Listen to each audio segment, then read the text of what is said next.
colossal security breach is even more disturbing in light of the additional information showing that China engaged in other election-related activities to undermine my first administration and our 2020 campaign.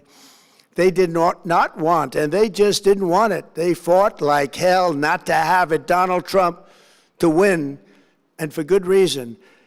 As the documents we are releasing show, CIA reporting explicitly stated, and I quote, in mid-2018, the Chinese Communist Party's policy was to leverage all domestic and foreign elements that were opposed to the U.S. president in an effort to reduce the U.S. president's votes and make him resign or prevent his re-election. Isn't that nice?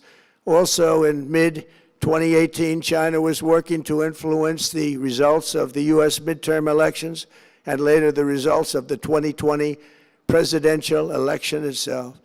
Separately, in mid-2019, the Chinese government's strategy against the United States was focused on undermining domestic confidence in the U.S. president. They wanted to just make you sound like your president wasn't so hot, when actually your president has done a great job, and they did everything possible to do exactly that. Going on, this document says, and this is by the CIA, the strategy included efforts to use Chinese contacts with big U.S. companies to influence U.S. business leaders to turn against the President of the United States of America. The Chinese government sought to identify U.S. journalists who had reported negatively on the U.S. president and pay them large sums of money to write more negative articles about him, as many as they could, and they didn't care what they said. The Chinese government wanted U.S. president to lose the next election, and the reason they wanted me to lose is because they knew I was wise to them, charged them billions and billions of dollars worth of tariffs, and built the strongest military anywhere in the world. We have the strongest military anywhere in the world. These are exact quotes from the CIA reporting. The name of the person doing the quote is now under review, but it gets even worse. Raw intelligence obtained by the FBI in 2020, yet buried by rogue bureaucrats, stated that China's activities even included an attempt to manufacture illegal ballots for Joe Biden. Documents show that during this period, dozens of significant CIA and NSA reports about China's election targeting were kept out of the presidential briefing. These were briefings I would get almost every day. Everything was kept out that was of importance.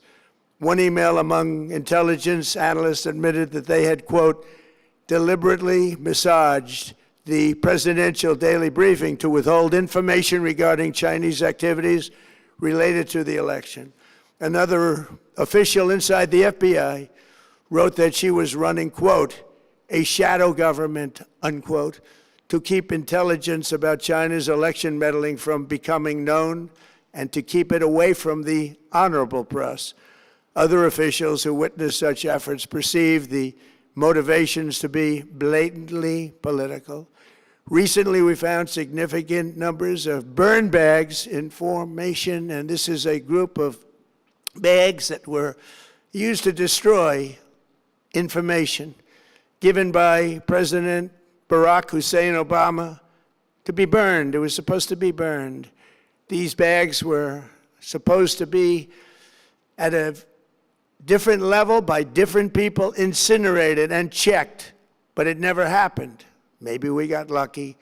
We believe this was not done on purpose, but rather through gross incompetence of the people that were supposed to burn the bags. But the findings are stunning. Today, I'm asking the Office of the Director of National Intelligence, the Department of Justice, the FBI, and the CIA to investigate how and why such crucial information was hidden, to fire those involved in the cover-up, and to file criminal charges, if appropriate, against these people. Yet concealing China's meddling was only the beginning. The third set of documents we are releasing proves that for many years, Americans were blatantly lied to about the security of our election infrastructure, including electronic voting machines and ballot counting systems, dishonest, almost all. They're vulnerable and they're easily compromised, and people within our government knew that.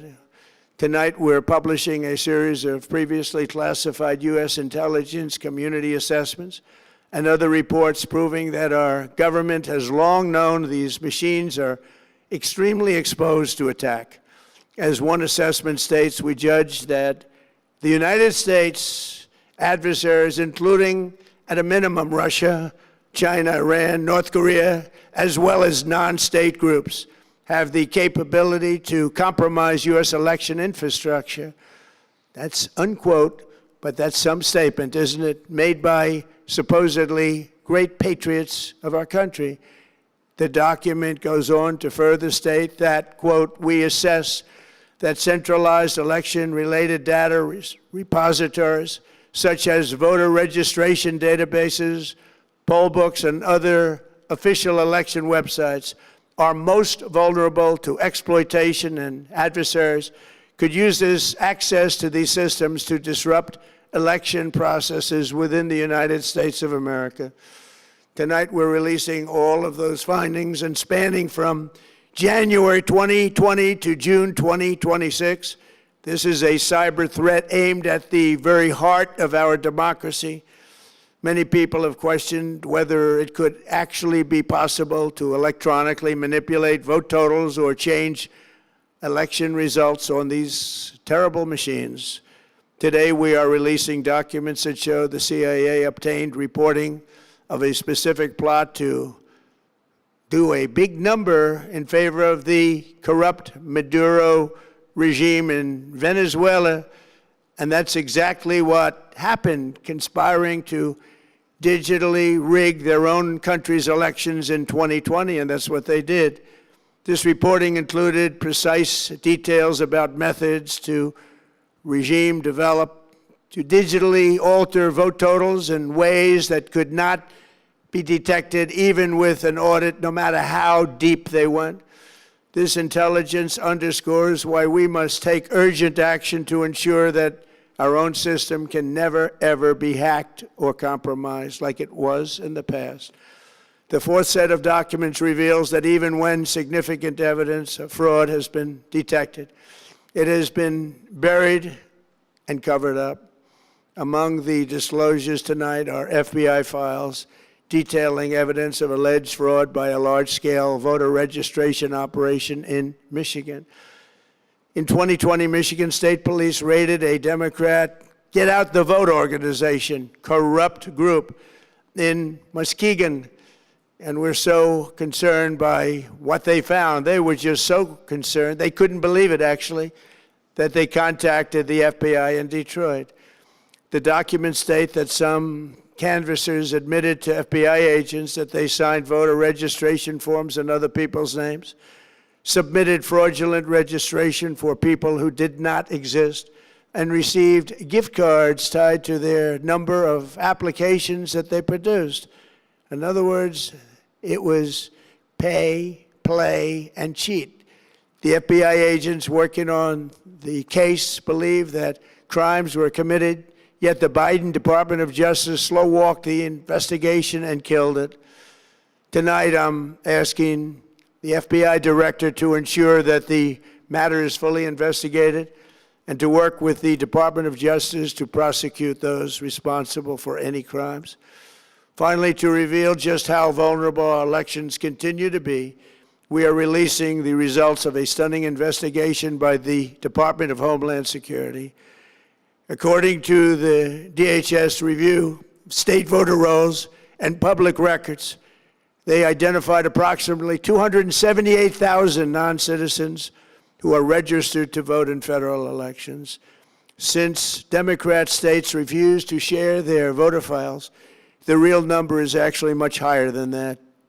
Yet, even this limited analysis found more than 250,000 foreigners illegally registered to vote.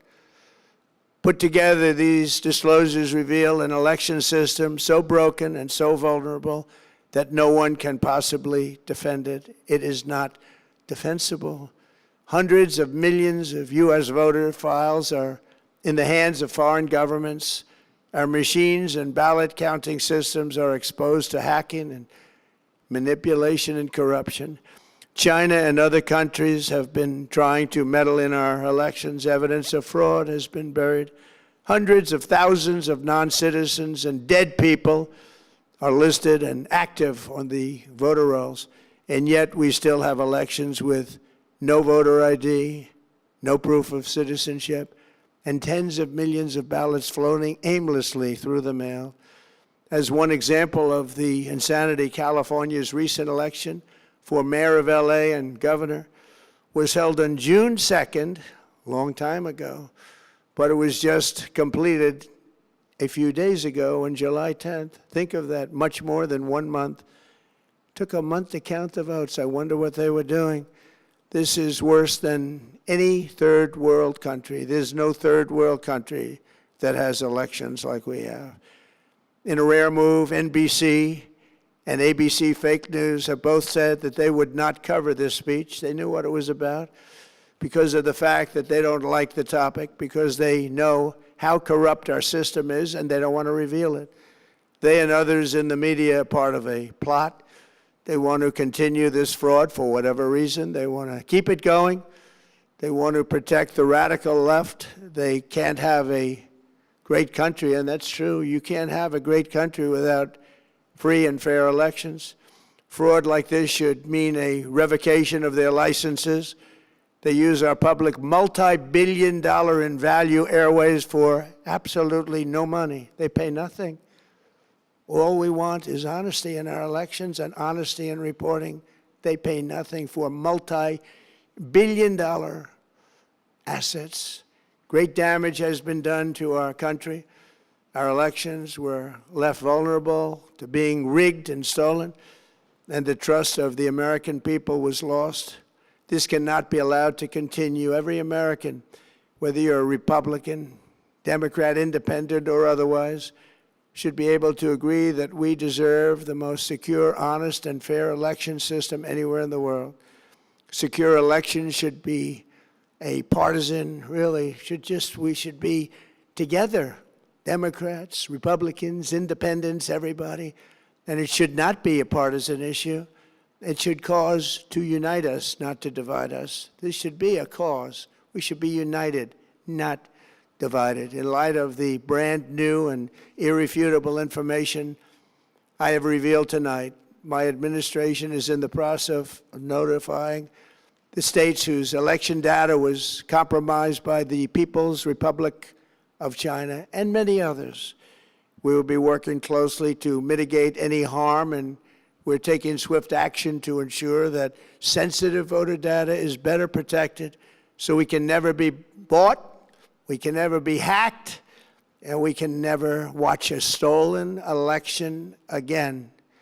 Tomorrow, the Secretary of Homeland Security will hold a briefing to outline his department's recent work confirming cyber vulnerabilities in our electronic voting systems. They are bad.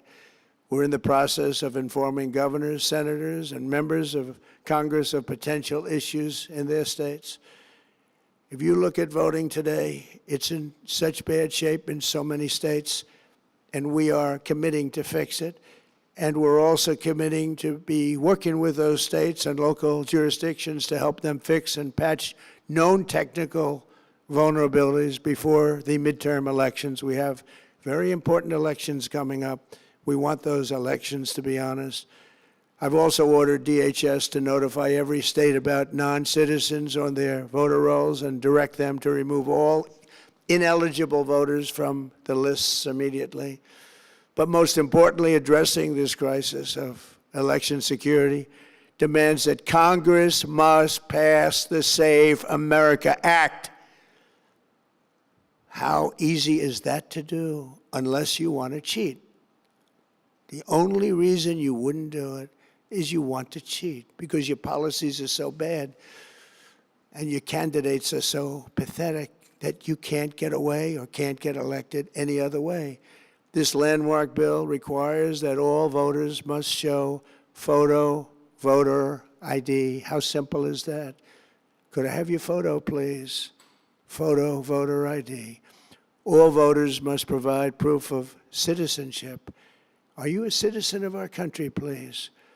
And hopefully there will be no corrupt mail-in ballots, which if you watched California and so many other places, mail-in ballots are inherently corrupt.